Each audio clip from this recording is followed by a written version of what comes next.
to highlight a couple things that Max went over. That and we didn't put it up, but a huge percentage of those major donors, whose assets, as you saw, are millions to billions, goes into Zionist backlash, Zionist activity, and Islamophobia. And so we're talking, as Max said, about millions and billions. And that the other thing to note is the other thing that these Zionist funders do is they fund all sorts of programs on different campuses. And so it gives them a lot of influence, as the article that came out about the University of Illinois showed. It gives them a lot of influence, and particularly for public universities, who the amount of money that these foundations can give them is a lifeline for a lot of them. And so it gives them a lot of influence in that way as well. And to also highlight, per the last panel, how much money is being made by these funders on securities, prisons, surveillance. One of the things that's going around and that we have is a little magazine that's a little pamphlet that's related to this, which is Israel's Worldwide Role in Repression, and that sort of maps out the role that Israel particularly plays in the repression industry and how much of that is its economy. So it's related to this, but a little different. So next slide.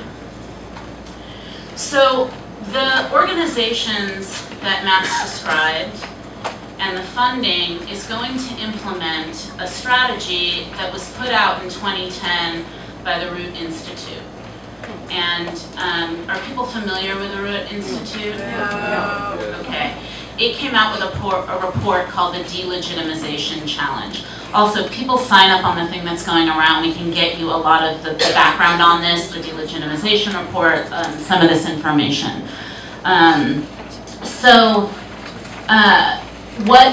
What that report did was put out that whereas once the greatest existential threat to Israel was military, which in their mind and in Israel's mentality, they were under constant assault despite being the aggressor, and that today, whereas that was once the case, today Israel faces a systematic and increasingly effective assault on its political and economic model. And they call this the delegitimization challenge.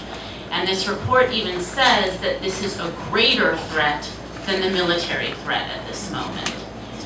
And then it lists the implications of all that and the fear that Israel is going to face the same kind of fate as South African apartheid. So there's a conscious acknowledgement by the Reut Institute as a think tank of the Israeli state about the parallels between Israel and the South African anti-apartheid government, and it also shows the power of BDS and why Israel and Zionist organizations have also played such a big role over the years in undermining other struggles like the South African anti-apartheid struggle and the Black liberation movement in this country. Once again, the grounds for joint struggle, and it's because they understand what we're talking about, which is our struggles are intricately linked. And the power one builds is a power to the others. Our victories are shared in that way, and they recognize that. So they describe us, who we are, what we look like, you know, where we come from. And then this is my favorite quote from the Reut Institute report, because how dare us try to replace the Zionist model with a democratic model. So that's what they're accusing us of. Next. And this is very important for us. So what this is saying is the military apparatus that it has developed to try to bludgeon the Palestinian people and struggle with, as well as its neighbors, must be used in a different way against the delegitimization network. So what we heard last night and what Max outlined is their version of a different kind of bludgeoning.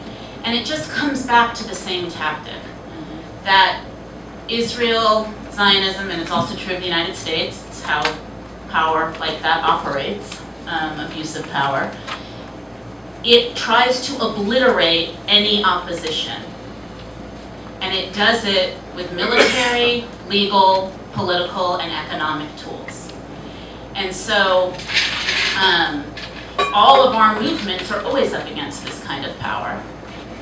And we're always figuring out how to fight it. And throughout history, there are so many examples of the power of people who overcome the incredible power against us. And so this is another struggle like that. So the next. So they have many strategies. And one of its strategies is to try to separate those of us who it calls delegitimizers, people who question the existence of a Jewish-only state, from people who simply criticize Israel.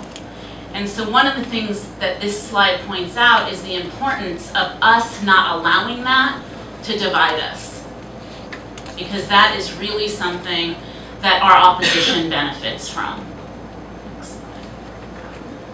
And then, in its bludgeoning, it has a whole toolkit, and what they outline is exactly what people were describing on the panel last night. That what they want to do is go after what they call the hubs and the catalysts, the hubs of political activity. What did they identify? California. What are we seeing across California? A lot of money invested in backlash. They've identified labor. They've identified campuses. Where we see the greatest amount of resource is in the places they consider hubs, and who they go after with defamation and with all sorts of threats to their employment, to their safety, to their freedom, with threats of incarceration, is what they call catalysts. And so we have many catalysts in this room who have experienced that. Next. Okay, and so then this describes what that is. So they talk about undermining the catalyst next.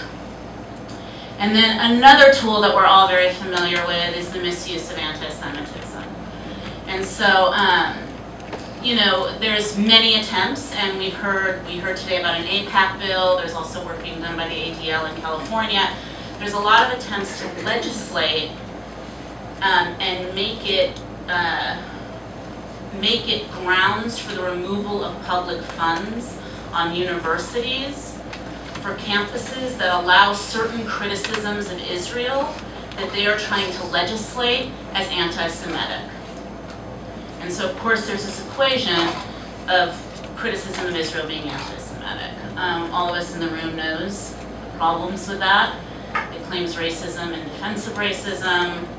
It dishonors the actual history of anti-Jewish racism and persecution. But most outrageous is that we're in a moment of such profound, documented, material attacks on Palestinian and other Arab and Muslim students, as well as ongoing, forever attacks on Black and queer and disabled, Chicano, Native American students. And then these claims, as Max said, of Jewish safety, as if the criticism of a state equals somewhat a person's unsafety who identifies with that state. I mean, it's really hard to imagine a criticism of French colonialism in Algiers being a threat to the safety of French students and not flying. So this is a tactic. Next. Of course, we're all very familiar with censorship, and in the workshop that follows this, there'll be more of a description of the legal tactics being used, the misuse of Title VI, the ways that the Zionist movement is very cleverly trying to use the very protections established by the civil rights movement particularly in order to undermine civil rights movements of today, including but not limited to the Palestinian struggle, but criminalizing expulsion and defunding of Muslim, Arab, and Palestinian students, and of course defamation. Next. So now These are only a few tactics. There's many more, including reporting to the FBI and the Department of Homeland Security, activities that can have people investigated for support of terrorists. I mean, there's a whole spectrum, suspension of students, etc. So now Jaime's going to give us a sense of what we're facing in its political, and the broader political climate, and then we're going to go into case studies.